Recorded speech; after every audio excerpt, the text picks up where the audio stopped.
Hello everyone, আসসালামু আলাইকুম। আপনাদের সাথে আছি আমি হিমেল। আজকে আমরা 30K বাজেটের মধ্যে একটা পিসি বিল্ড করব, যেটি দিয়ে আপনি ভিডিও এডিট করতে পারবেন, নেট ব্রাউজিং করতে পারবেন এবং চাইলে আপনি টুকিটাকি গেমিংও করতে পারবেন। আজকের এই ভিডিওতে দেখাবো যে 30K বাজেটের মধ্যে এই পিসিটা কেমন হবে আপনার জন্য। কথা না বাড়ি চলুন তাহলে মূল ভিডিও শুরু করা যাক।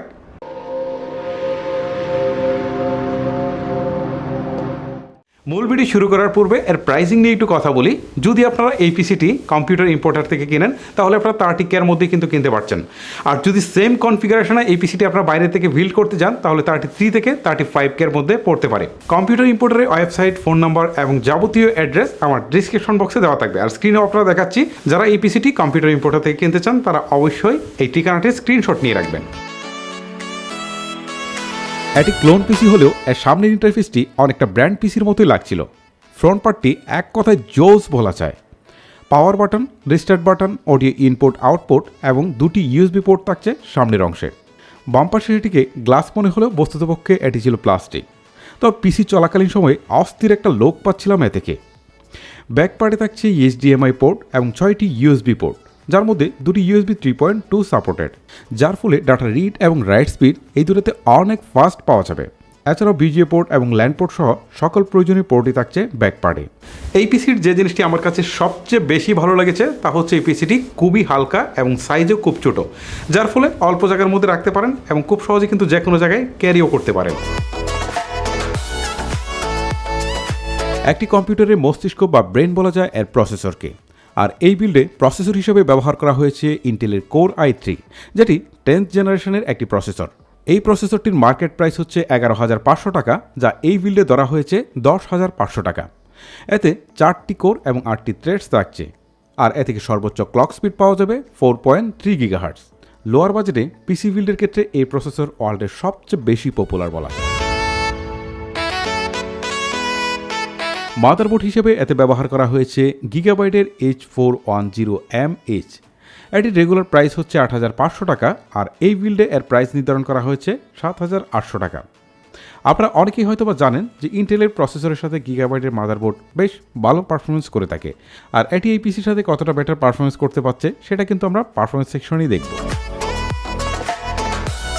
এতে র্যাম হিসেবে ব্যবহার করা হয়েছে SK হাইনিক্সের 2400 মেগাহার্টসের দুটি র্যাম, যার মেমোরি টাইপ হচ্ছে DDR4। এই র্যাম দুটির মার্কেট প্রাইস 3800 টাকা হলেও এই বিল্ডে এর প্রাইস ধরা হয়েছে 3,500 টাকা। কম্পিউটারটিতে মোট দুই ধরনের স্টোরেজ ব্যবহার করা হয়েছে, একটি SSD এবং একটি HDD বা নর্মাল হার্ড ডিস্ক। এতে তোশমি ব্র্যান্ডের একটি 120 জিবির SSD ব্যবহার করা হয়েছে। মূলত এই SSD ব্যবহার করা হয়েছে কম্পিউটারকে আরও বেশি ফাস্ট করার জন্য। অনেকেই হয়তো বা জানেন যে নর্মাল হার্ড ডিস্ক থেকে একটি SSD প্রায় বেশি ফাস্টার হয়ে থাকে, আর এটা এই বিল্ডে কতটা ফাস্ট হয়েছে সেটা কিন্তু আমরা পারফরমেন্স সেকশনে বা টেস্টিং সেকশনেই দেখব। SSD ছাড়াও কিন্তু এতে ওয়েস্টার্ন ডিজিটালে 1 টেরাবাইটের আরও একটি হার্ড ডিস্ক ব্যবহার করা হয়েছে। মূলত কম্পিউটারের ডাটাগুলোকে স্টোর করে রাখার জন্যই এই হার্ড ডিস্ক ব্যবহার করা হয়েছে। এই মুহূর্তে এর মার্কেট প্রাইস 3500 টাকা হলেও এই বিল্ডে এর প্রাইস ধরা হয়েছে 3,200 টাকা। আপনারা হয়তো অনেকেই জানেন যে লং টাইম পারফরমেন্সের ক্ষেত্রে ওয়েস্টার্ন ডিজিটালের হার্ড ডিস্কগুলো অনেক বেটার হয়ে থাকে। এতে বেলুটপ ব্র্যান্ডের 200 ওয়াটের একটি পাওয়ার সাপ্লাই ব্যবহার করা হয়েছে। সাধারণত এই ধরনের পিসি কনফিগারেশনের ক্ষেত্রে 200 ওয়াটই এনাফ। প্রসেসরকে ঠান্ডা রাখার জন্য এতে তোশমি ব্র্যান্ডের UX400 কুলারটি ব্যবহার করা হয়েছে, যা বাজেট বিবেচনায় বেশ ভালোই বলবো।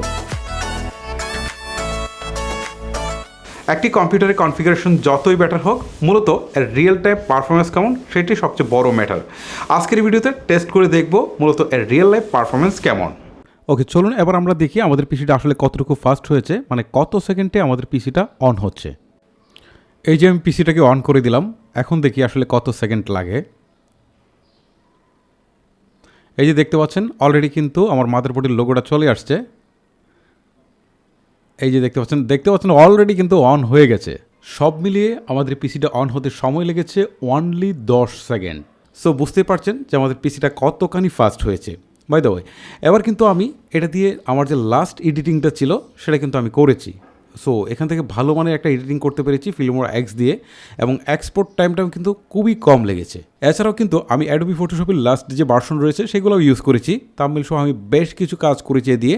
সো কোনো প্রকার প্রবলেম আমি কিন্তু ফেস করিনি এই কদিনের ব্যবহার করতে গিয়ে। ভিউয়ার্স, এই হচ্ছে 30,000 টাকা প্রাইস রেঞ্জের মধ্যে বেস্ট পিসি বিল্ড। ভিডিওটি আপনাদের কেমন লাগলো সেটা অবশ্যই আমাকে নিচে কমেন্ট করে জানাবেন।